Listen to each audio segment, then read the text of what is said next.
Hello friends, हरे कृष्णा। कैसे हो आप सब? आप सबका हरे कृष्णा बाई पूजा चैनल में स्वागत है। तो आज हम आपको एकादशी की कहानी सुनाने जा रहे हैं। आज की एकादशी का नाम है पद्मिनी एकादशी।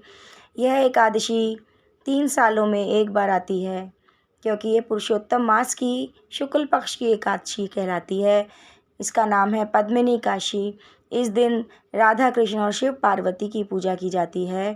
इस तिथि पर दान का विशेष महत्व है। इसे अधिक मास की एकादशी का नाम भी दिया गया है। तो चलिए शुरू करते हैं एकादशी की कथा। धर्मराज युधिष्ठिर ने कहा, हे पुरुषोत्तम, अधिक मास के शुक्ल पक्ष की एकादशी का क्या नाम है? इसका नाम, व्रत की विधि, महात्म्य विस्तार पूर्वक मुझे बतलाने की कृपा कीजिए। भगवान श्री कृष्ण ने कहा, हे पांडुपुत्र, पुरुषोत्तम मास, अधिक मास अथवा मलमास, इनके शुक्ल पक्ष की एकादशी को पद्मिनी एकादशी कहा जाता है। यह अनेक पुण्यों को देने वाली है। इसका व्रत यत्न पूर्वक करने से मनुष्य इस लोक को विष्णु लोक को प्राप्त होता है। इसके महात्म्य का पूर्ण वर्णन करने की सामर्थ्य 4 मुखों वाले ब्रह्मा में भी नहीं है। फिर भी पूर्व काल में ब्रह्मा जी ने पापों को समूल नाश करने के लिए पद्मिनी एकादशी के व्रत का जो महात्म्य नारद जी से कहा था, वही मैं तुमको सुनाता हूँ। भगवान श्री कृष्ण बोले, हे राजन, दशमी के दिन व्रत प्रारंभ करें। दशमी के दिन कांसे के पात्र में भोजन करना अथवा मूंग, मसूर, चना, कोदो, शाक, मधु और पराय अन्न का सेवन, यह 8 चीज़ें वर्जित हैं। हविष्य अर्थात जौ, चावल आदि का भोजन करें। नमक नहीं खाना चाहिए। भूमि पर सोएं और ब्रह्मचर्य से रहें। एकादशी के दिन प्रातःकाल उठकर शौच आदि से निर्वित हो दंत धावन करें। 12 कुल्ले जल के करके शुद्ध हो जाएं। सूर्योदय होने से पहले गोबर, मिट्टी, तिल, कुशा तथा आंवले के चूर्ण से विधि पूर्वक स्नान करते हुए कहें, हे मृतिके, तुमको 100 भुजा वाले श्री कृष्ण रूपी 12 भगवान ने धारण किया है। ब्रह्मा जी ने तुमको दिया है और कश्यप मुनि से आमंत्रित की गई हो। मेरे नेत्रों, बालों, सारे शरीर में लगाकर मेरे अंग को पवित्र करो। हे मृतिके, मैं तुमको नमस्कार करता हूँ। समस्त औषधियों से उत्पन्न गौ के उदर में स्थित पृथ्वी को पवित्र करने वाला गोबर मुझे शुद्ध करे। ब्रह्मा जी के थूक से उत्पन्न लोक को पवित्र करने वाले आंवले, तुमको नमस्कार है। तुम्हारे स्पर्श से मेरा शरीर पवित्र हो। हे शंख चक्र गदा धारण करने वाले विष्णु भगवान, आप मुझको अपने तीर्थ में स्नान की आज्ञा दीजिए।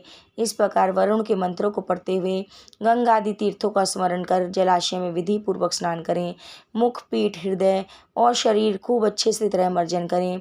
फिर सुंदर स्वच्छ श्वेत वस्त्र धारण करके संध्या, तर्पण आदि नित्य नियम करने के बाद विष्णु भगवान के मंदिर में जाकर उनकी पूजा आराधना करें। तत्पश्चात घर आकर स्वर्ण के बने हुए राधिका सहित कृष्ण और पार्वती सहित भगवान शिव का विधि पूर्वक पूजन करें। कलश के ऊपर तांबे या मिट्टी के पात्र में स्वर्ण अथवा चांदी की विष्णु भगवान की मूर्ति स्थापित करके पूजन करें। इस ऋतु में होने वाले कमल आदि पुष्प, धूप, दीप, नैवेद्य आदि विविध सामग्रियों से केशव और शिव का पूजन करें। प्रेम के वशीभूत होकर भगवान के सामने नृत्य और गायन तथा कीर्तन आदि करें। नीच मनुष्यों से वार्तालाप ना करें तथा झूठ ना बोलें। रजस्वला का स्पर्श ना करें तथा ब्राह्मण और गुरु की निंदा भूलकर भी ना करें। इस दिन धर्मशास्त्रों और पुराण आदियों की कथा सुननी चाहिए। पद्मिनी एकादशी को जल भी नहीं पीना चाहिए। यदि ना रहा जाए तो केवल थोड़ा जल ही पिए। यदि शक्ति ना हो तो फलाहार कर लें। समस्त रात्रि भगवान का कीर्तन, पूजन और जागरण करना चाहिए। प्रथम पहर की पूजा में नारियल, दूसरे पहर में वे बिल्व फल, तीसरे में सीताफल, चौथे पहर में सुपारी और नारंगी अर्पण करनी चाहिए।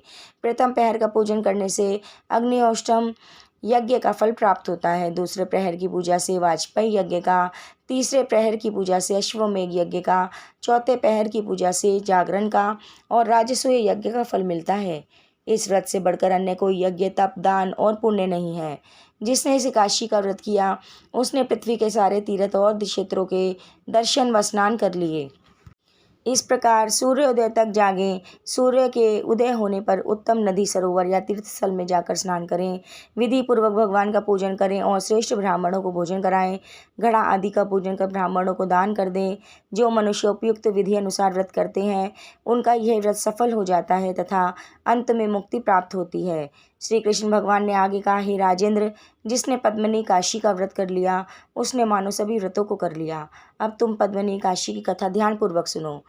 एक समय कार्तिवीर्य ने रावण को बंदी गृह में बंद कर रखा था। तब पुलत्स्य जी ने कार्तिवीर्य से विनय करके उनको छुड़वा दिया। इस घटना को सुनकर एक समय कार्तिवीर्य ने रावण को बंदी गृह में बंद कर रखा था। तब पुलत्स्य जी ने कार्तिवीर्य से विनय करके उसको छुड़वा दिया। इस घटना को सुनकर नारद जी ने पुलत्स्य जी से पूछा, हे मुने, जिस महावीर रावण ने समस्त देवताओं सहित देवराज इंद्र को भी जीत लिया था, उसको कार्तिवीर्य ने किस प्रकार जीतकर बंदी बनाया? यह वृतांत मुझको विस्तार पूर्वक सुनाइए। तब पुलत्स्य जी ने कहा, हे नारद, पहले आप कार्तिवीर्य की उत्पत्ति का वृतांत सुनिए। त्रेता युग में राजा है कि वंश का कृतवीर्य नाम का राजा महिष्मतिपुरी में राज्य करता था। उस राजा की 1000 परम प्रिय स्त्रियां थी, परंतु उनमें से किसी के भी कोई पुत्र नहीं था। पुत्र प्राप्ति के लिए राजा ने उनके अनेक प्रकार के प्रयत्न किए, परंतु भाग्यवश राजा के पुत्र ना हुआ। सब यत्न निष्फल रहे। पुत्र के बिना राजा को सारा राज्य दुख में प्रतीत होता था। कुछ काल बाद राजा को यह ज्ञात हुआ कि तब से भी सभी अभिष्ट फल की सिद्धि हो सकती है। यह सोचकर राजा कृतवीर्य तप करने हेतु वन में जाने की तैयारी करने लगे। राजा को वन में तप के लिए जाते हुए देखकर इक्ष्वाकु वंश में उत्पन्न राजा हरिश्चंद्र की पद्मनी नाम वाली कन्या, जो कि राजा की परम प्रिय रानी थी, साथ जाने को तैयार हो गई। दोनों ही अपने सुंदर वस्त्राभूषणों को त्याग कर वल्कल वस्त्र धारण कर गंधमादन पर्वत पर तप करने चले गए। राजा कृतवीर्य रानी पद्मनी ने उस पर्वत पर 10,000 वर्षों तक तप किया, परंतु फिर भी उन्हें पुत्र की प्राप्ति नहीं हुई। तब उस पतिव्रता रानी पद्मनी ने अपने पति के शरीर में केवल नस और अस्थि मात्र देखकर महासाध्वी अनसुईया जी से पूछा, हे साध्वी, मेरे पति को तपस्या करते हुए 10,000 वर्ष बीत गए हैं, परंतु भगवान फिर भी प्रसन्न नहीं हुए, सो आप इसका क्या कारण है बताइए। आप कृपा करके ऐसा कोई व्रत कहें जिससे भगवान हम पर प्रसन्न हो और हमें चक्रवर्ती पुत्र की प्राप्ति हो।